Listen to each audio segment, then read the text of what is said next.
Well, it's been an interesting offseason for the Houston Texans, and it's been an exciting one. And what's most exciting for the Houston Texans is you have the quarterback and CJ Stroud, and we're going to break that down. Plus, we're going to look at new insight from Houston Texans ownership on how this team was really put together from just a couple of years ago where things were looking bleak to now. Things are looking really, really good. If you're new to the channel, we cover teams that just generally kind of get ignored by the national media. Houston Texans are one of those. And, well, they were when we started this channel. And now, now they're being talked about, rightfully so, as CJ Stroud really is the real deal. So the majority of this video will be about the Houston Texans and ownership and kind of what they had to say about bringing in the right GM, the right coach, and then the moves that they've made this offseason. But I think it's important to look at and really get a grasp on how good CJ Stroud is.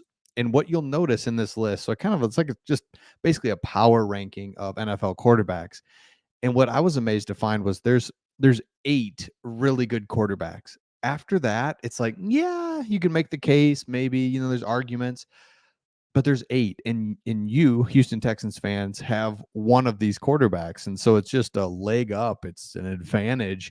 It's hard to find. So of course, Lamar Jackson, yep. Josh Allen, yep. Love to have him. Patrick Mahomes, of course. Jared Goff. So, like I said, we're Detroit Lions fans, 100% agree. Love Jared Goff. He is playing outstanding and really just coming into his prime. He's one that any team in the NFL would take. Matthew Stafford, great.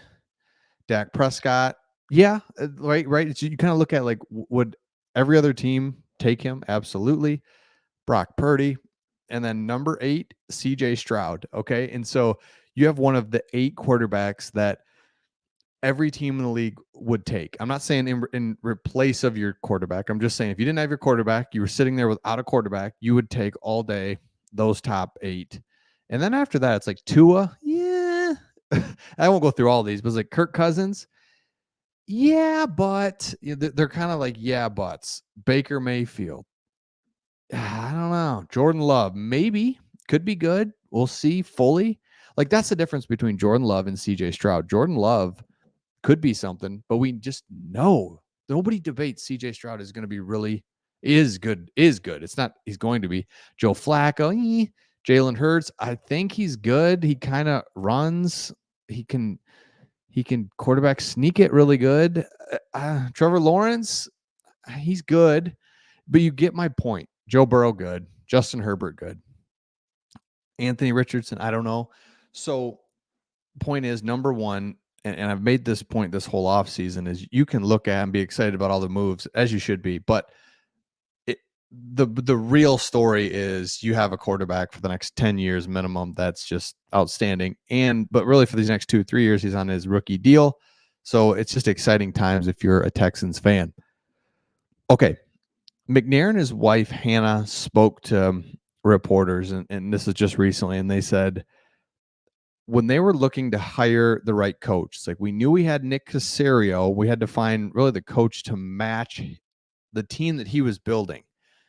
So they really took that into consideration. I love that. And he says, when you have a coach and a GM that are in unison with the way that they approach the game, that's when you know you can elevate to the next level. And then they went on to talk about basically, it talks about in their first year, kind of some of the things that they did. And then how they wanted to get good in the trenches. Laramie Tunsil, Shaq Mason, Titus Howard. And then here's kind of where it all went. Then there was the draft night of that first or of this last year, when most vital part of it all. CJ Stroud with a second pick. Will Anderson shocked the world, moved up to number 3. They took Pro Bowl honors and swept offensive and defensive rookie of the year awards. Love it. When Ryans came into the building, you saw them working together and you started to feel the change, McNair said. So I think that's when you started to really feel it, and we felt it in the building. It's amazing to me, and I'm really just kind of fascinated about how you can sense things. Just the energy.